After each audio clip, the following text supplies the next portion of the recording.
Bonjour, bienvenue au Club électrotechnique amateur. Aujourd'hui, je vais vous montrer un principe de base qui est assez utilisé dans le domaine industriel. C'est la sécurité moteur avec détection électromagnétique. J'ai un ventilateur qui est ici à côté de moi, qui fonctionne sur 120 volts.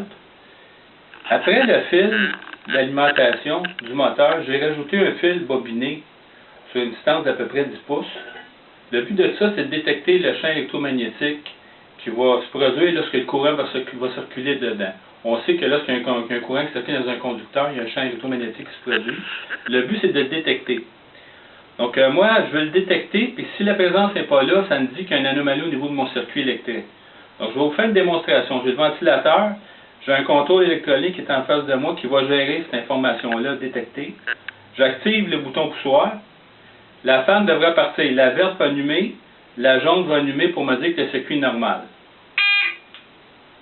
Donc, on voit que le ventilateur fonctionne. Il dit que l'alimentation est dessus. Il dit aussi qu'il détecte la présence du champ électromagnétique induit par le courant. Si j'enlève le signal qui est ici, on se rend compte que j'ai une alarme. Je remets le signal, la lampe s'éteint. Si je fais mieux que ça, je coupe la source d'alimentation. Si j'ai la source d'alimentation qui est très droite, on se rend compte qu'il détecte parce qu'il n'y a plus de courant. Donc on voit que le circuit est efficace et qu'il détecte vraiment l'anomalie au niveau du circuit électrique. Donc je vais vous expliquer assez rapidement le fonctionnement de ce circuit-là. J'ai un petit schéma que j'ai fait ici rapidement. On voit que c'est bâti avec 3 transistors. Le premier, c'est un PNP. Il y a 2 transistors NPN montés en Darlington. Le but de ce circuit-là, c'est d'amplifier le courant qu'on détecte, le petit courant, pour activer un relais.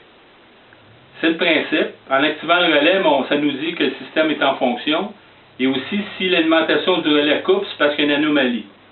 Il y a un solid state relay ici, qui lui, son rôle, c'est d'activer l'alimentation du moteur. Donc, en activant la switch, le moteur part, le courant se fait au niveau de la bobine, puis le circuit tombe en sécurité. C'est le principe. Pour ceux qui veulent plus d'explications, vous pouvez me rejoindre en privé. Donc, c'est ce que je voulais vous dire ce matin, en espérant que ça vous a intéressé. À la prochaine.